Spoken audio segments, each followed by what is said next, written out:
તો એવું તો મારે શું થયું કે રાતના 3 વાગે જગવું પડ્યું. તો ગાઈસ તમારે પણ એવા મિત્રો છે જે કેમેરાના સામે એક્ટિંગમાં વાઘ હશે એકો. તો ગાઈસ ગુડ મોર્નિંગ, કેમ છો બધા? મજામાં જશો? તો ગાઈસ આપણે ગુજરાતીમાં વ્લોગ લાવી રહ્યા છીએ. તો ફિલહાલ તો ગાઈસ હવે નાહી ઉઠી ગયા છે, તો નાવું ધોવું છે બાકી છે અધિકણ તો નાહી ધોઈ લઈએ. તો ગાઈસ પછી વિચાર આવે કે થોડું પિક્ચર જોઈ લઈએ. 3 ઇડિયટ્સ ગાઈસ તમે બધાય જોઈ લીધું છે ક્યારે પણ, અને હું હવે 2026માં જોઈ રહ્યો છું, કારણ કે મને પિક્ચરમાં બહુ ખબર નથી પડતી, એટલા માટે હું પિક્ચર નથી જોતો.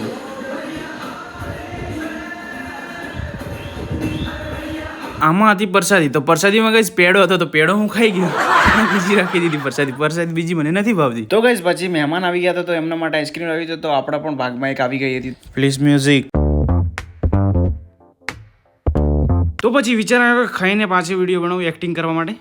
તો ગાઈસ આમાં તો પણ કાંઈ પણ નથી ગાઈસ, આવી થોડું ચાલે યાર, આઈસ્ક્રીમ જ નથી અંદર, એક્ટિંગ હતી ગાઈસ, સોરી. તો ગાઈસ હું પછી બહાર ગયો હતો સાંજના બેસવા. તો ગાઈસ આ છોકરી છે ને વિડીયો ઉતારી રહી હતી મારો, તો મને પણ થયું કે હું પણ વિડીયો ઉતારું એનો.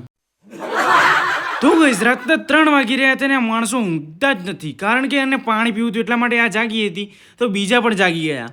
તો ગાઈસ હું તો રાતના આવાજ આવે તો પણ જાગી જાઉં છું, એટલા માટે હું તો જાગી ગયો હતો, પણ આ તો પાણી પીવા જાગ્યા હતા. એનું કારણ એ જ હતું કે આ એમને જ જાગી ગયા હતા. તો ગાઈસ વિડીયો કેવો લાગ્યો એક કમેન્ટમાં બતાવજો, અને ગાઈસ ગુજરાતીમાં વિડીયો બનાવવા જોઈએ ના બનાવવા જોઈએ એ કોમેન્ટમાં મને બતાવી દેજો, અને ચેનલને સબસ્ક્રાઈબ કરી દેજો. Thank you for watching, bye bye.